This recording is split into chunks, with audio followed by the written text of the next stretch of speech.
Welcome back, everybody. It's Saturday night. You're listening to America Now. I'm Barb Adams. Thanks so much for joining me. Well, I've got a great show lined up for you tonight, beginning with a discussion about practical solutions for some of America's biggest problems.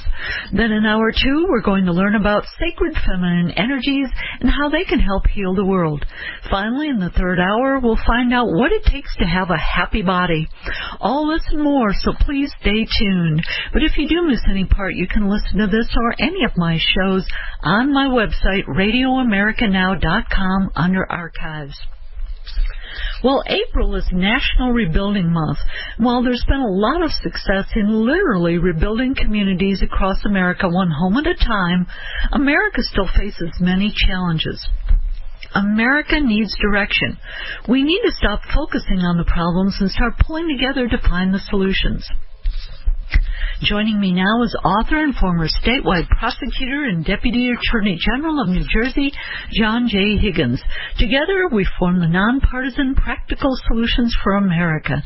We ask you join us here on air each week and on our Facebook page to work together to find the common ground in solving these challenges in present-day America. If you'd like to join tonight's discussion, give us a call, 800-259-5791. Again, that's 800-259-5791. John, how are you? I'm good, Barb, and you? I'm doing well. Loving the weather. Springtime in full bloom. Actually, we're skipping spring. We're going to summer here. I don't know about you. We haven't quite got to spring. It's gotten a bit warmer and whatever, a little bit on the windy side, but hopefully it'll warm up a little bit more. Yeah, well, I'll try to send you some sunshining heat from down here in the Southwest. You know, John, the founders of America had vision. You know, they laid them out as articles in the Bill of Rights, which served as those guidelines for the birth of our nation. But today it seems we go after issues one at a time in a very disconnected way, without a sense of where America's going. Where do we begin? How do we get our leaders and citizens working together in a coherent fashion to start solving the problems we're facing? Well, I think we're approaching a really great time to do a lot of that because, you know, we're getting into the cycle now where we'll start considering, you know, the president for the next, you know, term. It seems so early to me. It used to be that it would be the year, you know, of the election, but you know, the way it works now, it's the money race that happens the year before, and there's a lot of, you know, debate and discussion about, you know, what should be going on in national politics and the economy. So I think we're at the right time for this. So there's going to be a lot of discussion and, you know, talk and whatever about what these politicians want to do for us. And I think at this stage we should start paying a lot of attention to it. And the first thing I always think in any problem is that you have to start getting the right information.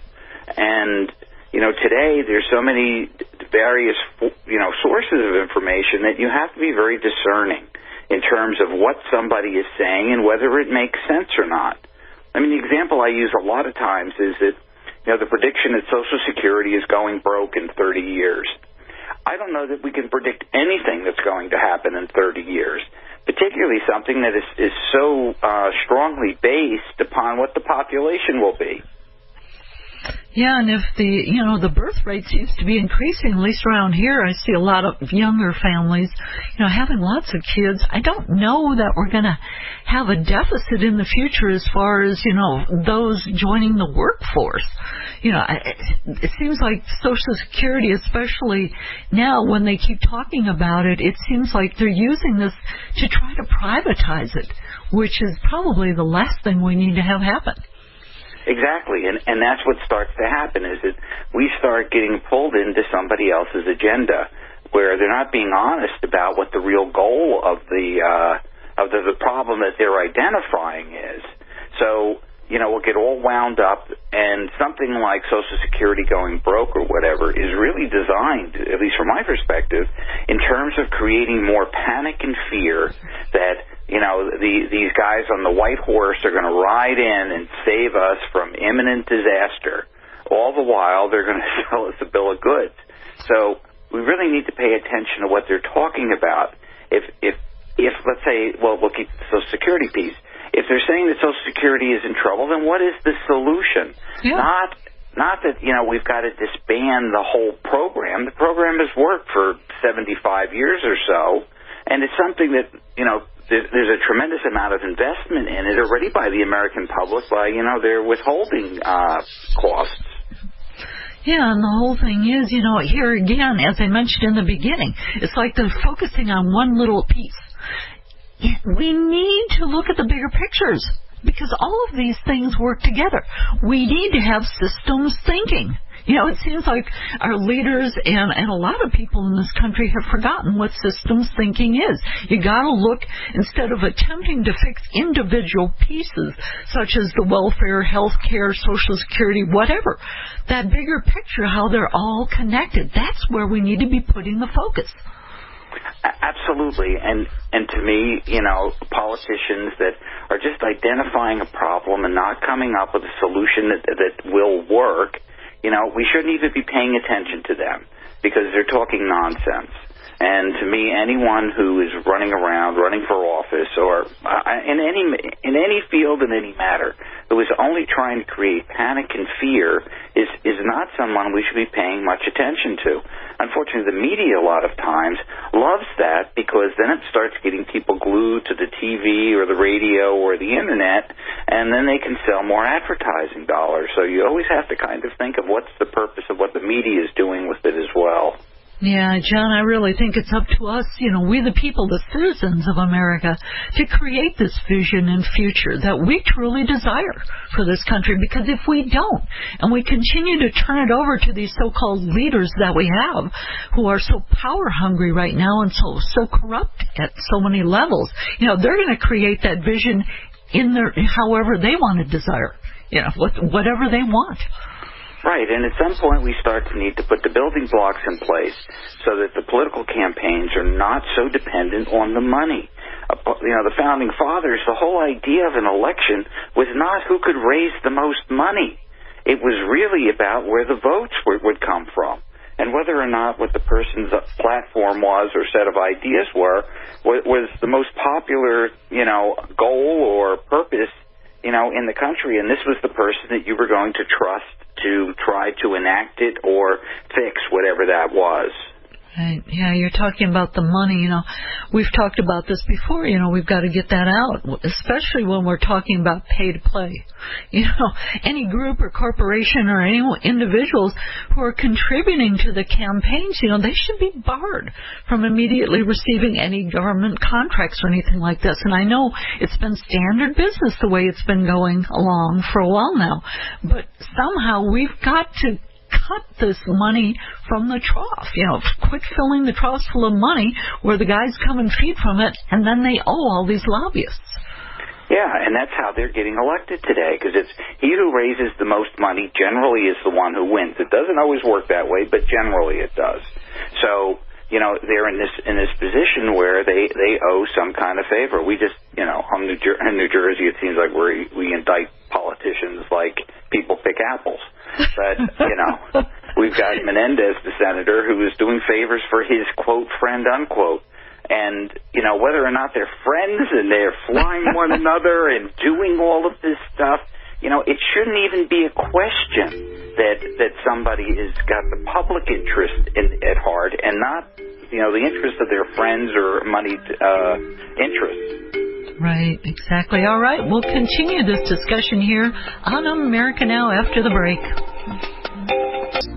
All right, everybody, welcome back. John Higgins and I are discussing practical solutions for rebuilding America, the next America vision. And John, you mentioned the economy before the break. We've got inflation, then we've got the job situations, minimum wage, which, of course, as we both know, and most people making minimum wage isn't enough to even sustain yourself these days. What are we going to do about that one? Well, again, we've got to support people who are really, trying to change that whole model. I think that, what has happened in the economy is that we're not getting the right information. Whoever's coming up with these inflation rates, it makes absolutely no sense that it's, 1 or 2%. I keep bringing this up is that every time I go to the food store or whatever and I buy something, the other day I bought sugar wafers, which I probably haven't bought in 5 years, you know, and what used to be 99 cents is now $1.99. And, you know, you stand there and you scratch your head. And, yeah, it's not like it's, you know, $1,000, but if everything increases like that, it starts becoming a problem. And in an economy right now where the interest rates are almost zero, I mean, the companies are making record profits. It's like, what's justifying the price increase that has happened here? And again, to me, it's you know, with our votes, we get to choose politicians. And, you know, one of the primary things is they need to start discussing the real problem. And if you don't couch it that what's going on in the economy with the inflation rates isn't even being acknowledged, how is anybody ever going to discuss a solution? Yeah, exactly. I had the shock. Actually, today I went and I bought some eggs. Now, granted, I buy the organic, you know, brown, free range, blah, blah, blah, which are more expensive than the regular ones, but they're up to like, you know, $5 or almost $6 for a dozen of eggs. Really? I mean, that's nuts anymore. You know, how do we as citizens, you know, we have limited means of communication with our leaders. Let them know this is the problem and we want this change. You know, what we really want in this country, how we get this back under control, how do we reach them, how do we tell them and let them know? Well, you know, to me, whenever they're running for office is when they're most vulnerable because they need to explain things and get your vote at some point. I mean, right now they're raising money, at least in the presidential terms. But as soon as that is over and they get through, you know, that cycle and they start running in earnest against one another, they do debates, they do all those kinds of things, that's when we can start bringing up these topics with them and asking them exactly what they intend to do. And that, you know, we're going to hold them accountable for whatever that is. I mean, it's, you know, I don't think chickens were on strike in Colorado that, you know, would have raised your egg cost. Not that I've noticed, you know, maybe it depends on how, you know, far they travel when they're doing their free ranging here. It could have been around the world, I guess, which would up the cost on this one. But you see, and like you said before, is that it's like a holistic view that you've got to take, because now when they start talking about raising minimum wage and that, to say, oh, well, that's going to increase the cost of everything. Well, it's increasing. They're increasing the cost anyway for I don't know whether it's ghosts or some imagined, you know, issue that doesn't exist. Mm-hmm. Yeah, you're right. It doesn't matter because the costs are going up anyway. And then on the other flip side of that, John, they threaten, well, if we have to raise that, it's going to mean less jobs. It's going to cut jobs. Huh? You know, really? What? None of this makes sense. They use the fear tactics on us constantly. We need to get past all that. We need, as you mentioned earlier, we need to learn to discern and just sit back and say, now, wait a minute. You know, we're really in the driver's seat here. And we need to take that control back and not let these people just run away with the country. Yes, and the logic they use is absolutely opposite of what is the truth. If you keep raising prices where people cannot afford or they're not being paid equivalently and they can't afford to buy something, well, that means that the stuff's not being sold. So there's less being sold, more price increases, less people buying, and the next thing you know, there's less jobs. So it becomes this downward spiral, which I think we're still in. So then when we're talking about this, John, you know, even though we have a say, you know, at the town hall meetings or even during the debates, we can ask questions. We can write our representatives. But does it really count in the end the way things are working right now? Because I keep going back to when someone like the Koch brothers have about $900 million to spend on a candidate, my $20 contribution to my representative isn't going to really matter to him, what I think. Well, I'm a firm believer that the truth cuts through a lot of other stuff, no matter how much money that you pay to do propaganda about something. Is that when they look at their grocery bill and they see that it keeps changing in the wrong direction, and their paycheck is certainly, you know, stagnant at best, if not increased cost to them between health care or, some other kind of, expense that they have, or their buddy next in the cubicle next to them or in the station next to them is being, laid off, that is the real truth. That's what's going on. It's not what people are putting on an ad in the newspaper or on TV. So that money will start to become ineffective as long as we keep our minds focused on what's really going on and expecting people to talk about what's really going on. Yeah, I think we really need to increase participation in government and society as citizens, and our leaders need to acknowledge this. They need to allow us to be doing this. Excuse me.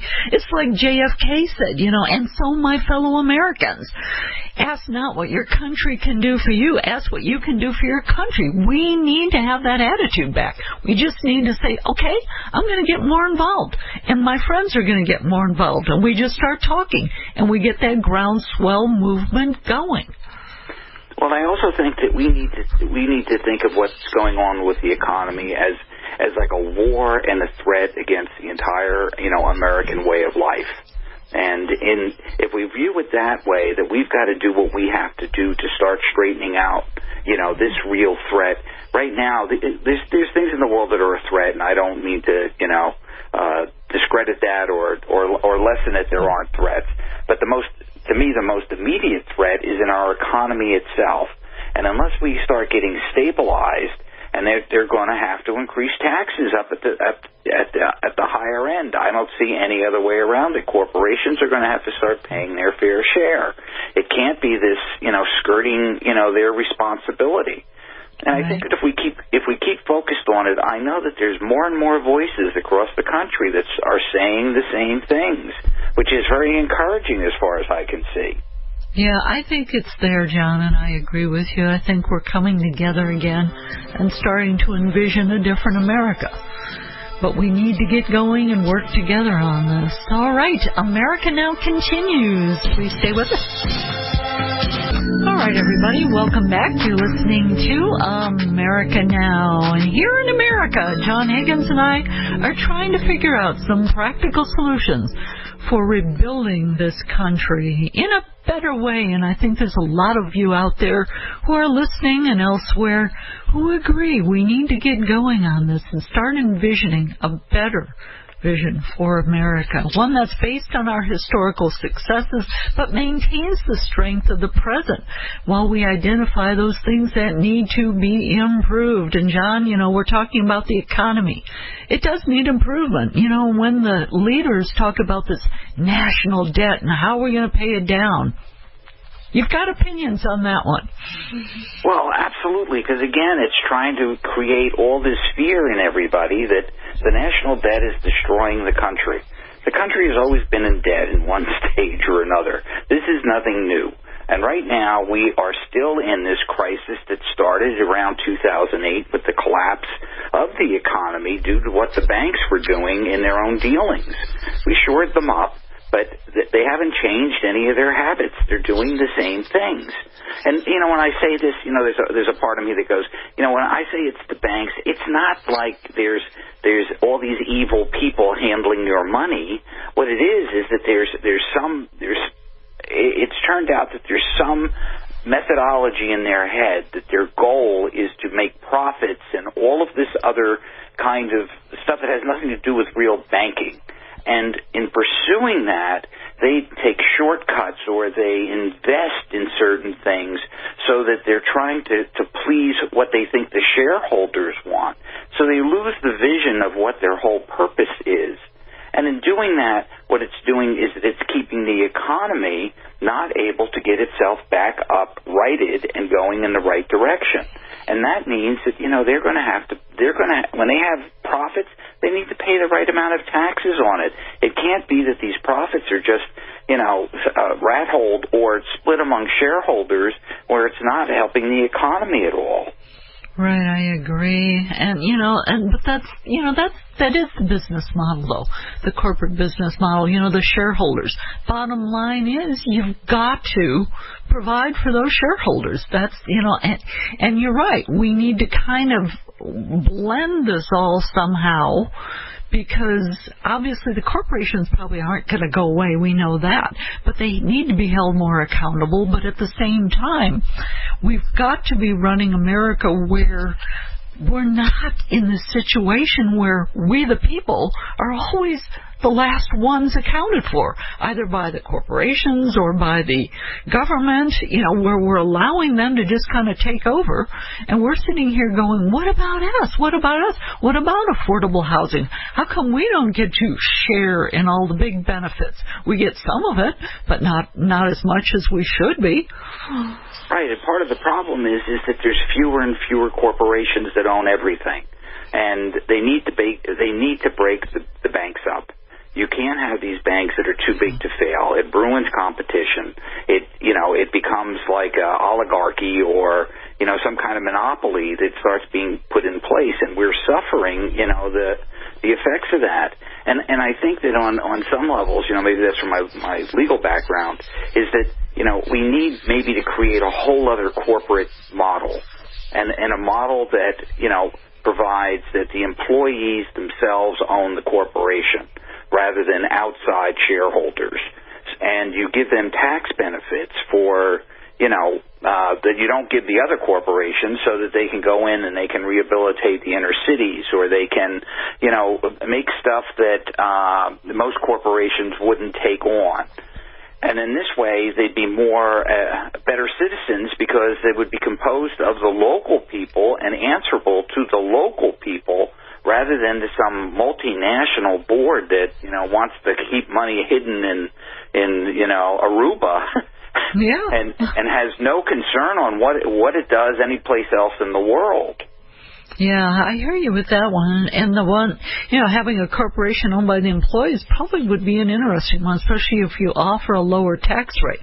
And then it would have to be too where those employees the decisions made by the managers would be voted in by the employees. It's kind of a self-governing system, would it not be? Right. So you wouldn't have a CEO sitting at the top making $10 million a year and everybody else making minimum wage.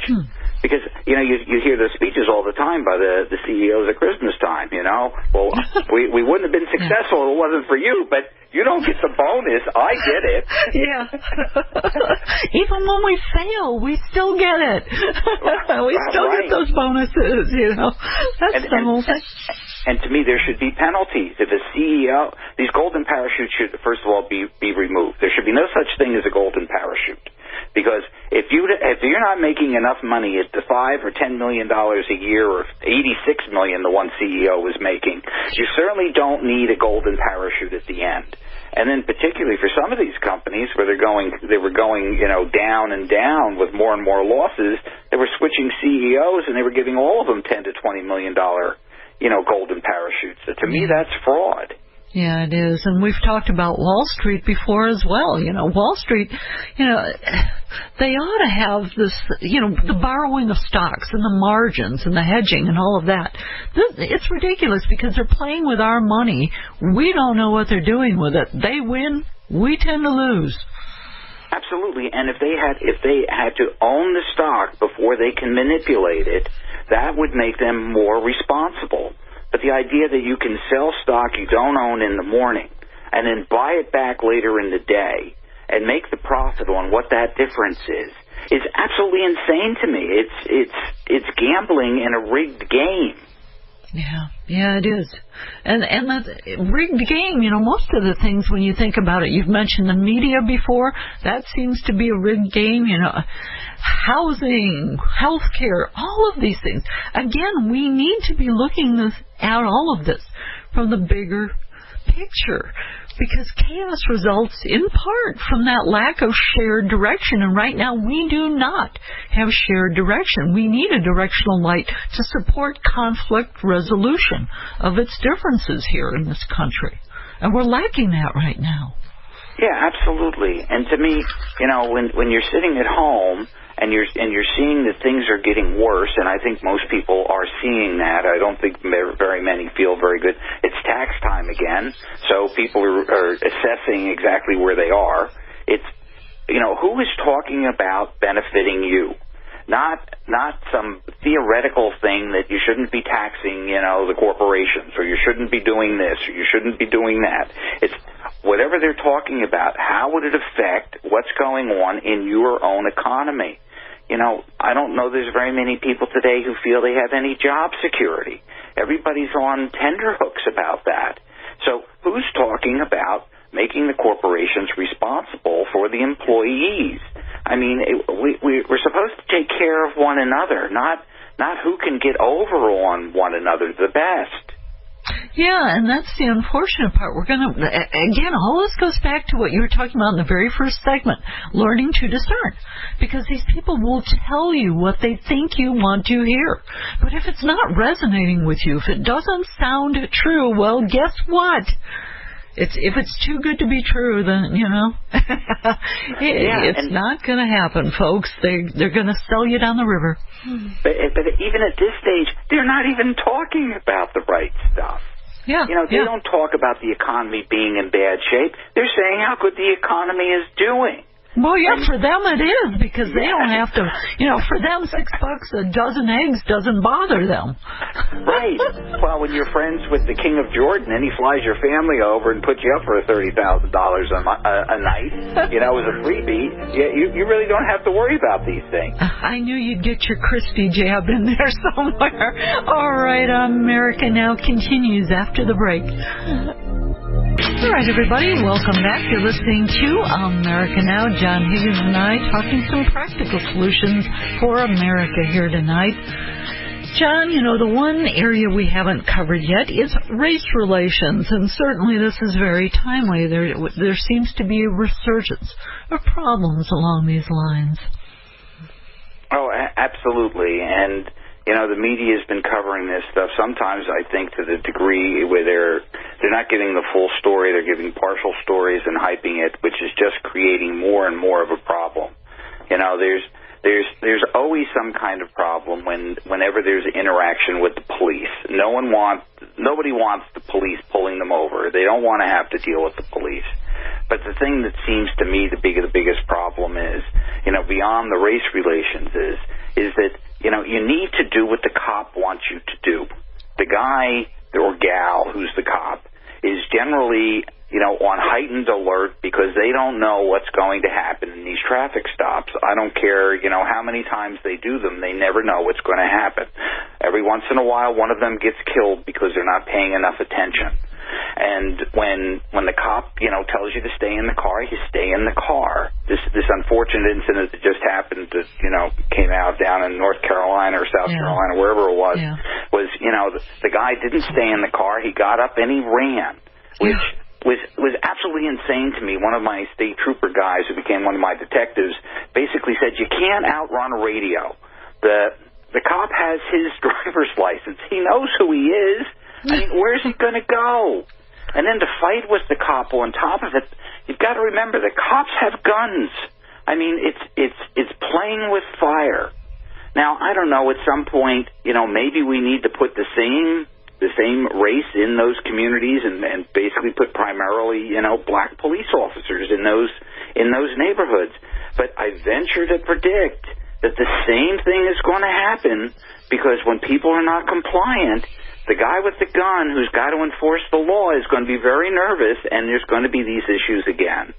Yeah, and most of these guys, they're trained to react. Not so much think about the situation, but, okay, I'm trained. And that's a key word.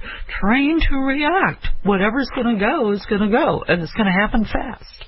Right, and especially when it's escalating. If he's tackled the guy and tasered him, and he gets up again and continues to go, I mean, look, I don't know how that's going to work. I can't imagine there would be first-degree charges, because it wasn't the guy woke up in the morning and decided he was going to kill this guy. So, it's an unfortunate set of incidents that start to happen.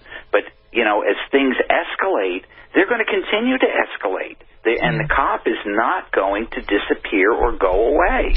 But then we have those cases like out in California, the guy on the horse. I mean, that one, the cop sitting in the helicopter filmed this one. The guy falls off the horse, they taser him, and then they just start beating the holy, what out of him.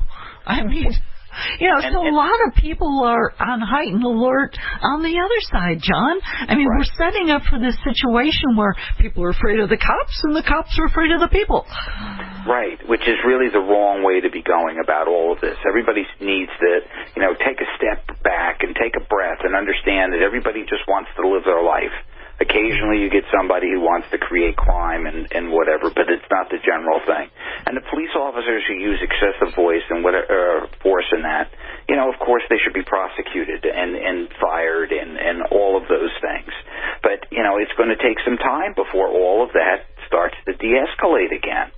Yeah, and I think we need to quit thinking about our future based as an extension of what's happening right now in the present. In order to envision something better, we've got to stop, again, focusing on what's going on right here, right now, and think about how can we improve? How can it be better? It's like, what was his name? Alvin Toffler said in Future Shock, the shock of a future, not desired, is shock generated by lack of attention to creating the future we desire. And that's the problem. We're focusing on all of this stuff here and now without going, okay, wait a minute. As you said, step back, take a breath. What do we want to envision happening? How do we see this being solved? What do we want to envision for America as far as all of these things go? And to me, from my experience in the Bias Crime Office in the 90s, when the economy went south, all of these kind of offenses started to increase tremendously, because what happens is when you have poverty, people start breaking the law because they don't have enough. And it's all tied together. You can't deal with one piece without dealing with all of it. And there needs to be real jobs in the inner cities, in the impoverished areas. There's rural areas that are impoverished now because of the way the economy is gone. And, people will do whatever they need to do when they don't have enough. Yeah. We're seeing, in my area, which is pretty upscale for a town, for a city in this country, you see crime is happening here. People are struggling. I'm seeing the gap between rich and poor here. It's happening everywhere. We need to bring the middle class back. We need to grow the middle class. Right. So to me, we need to be paying attention to people who are discussing the middle class. I don't want to hear, I hear a politician talking about, protecting corporate profits and, the corporations are paying too much and we've got to change the tax code for them. First of all, they never pay whatever that percentage is. They've got loopholes up the kazoo. So as far as I'm concerned, and they're in the pocket of the guy who gave them the money. We need to hear from people who are saying, no, we've got to become a fairer society where everybody benefits, everybody grows. That's what made the United States the leader in the world. It was after World War II, and the economy was getting better. And if you even think back then, at that time, we were rebuilding Europe. It wasn't that, we were isolated on our own. We were spending money, left and right. We still had all the debt of our own from World War II. And by taking the middle class and bolstering that is the engine that made us great.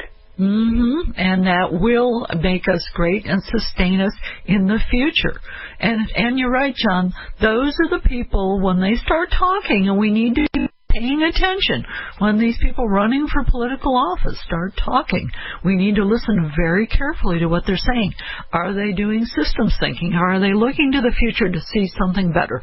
Solving this all together, seeing the connectedness of all this, and especially, as we're both talking about, bolstering the middle class, because that's the way to America's strength once again. And I think in this election cycle, we really need to be focused on what they're talking about doing domestically. What they're doing in the Middle East and all of that is all nice and fine and dandy, but that's going to be a hotbed for the next 1,000 years. You got to listen to the people who are talking about helping this country first, not the rest of the world first. That has led us down this path.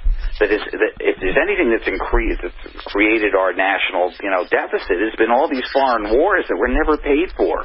We don't get money back from these countries that we get into a war with. We're not the Romans. The Romans were smarter than us. They took them over and made them states and then taxed the hell out of them.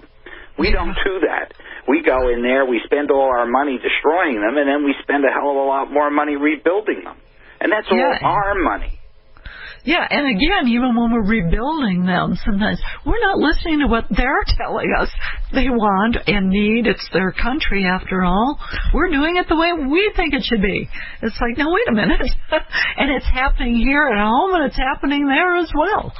So, right. Or whoever the leader is that corporation that wants to go over there and rebuild them is saying what we should do and how we should spend the money. Yeah. So, John, I think we've got some ideas. We know where this country needs to go. We know we need to be talking the bigger issues here and seeing them as connected. And I think we are getting to that point, at least, again, the middle class is realizing we need to step up. It's our turn. And I really believe we should talk to one another. I mean, I have friends who are both, extremely liberal and extremely conservative.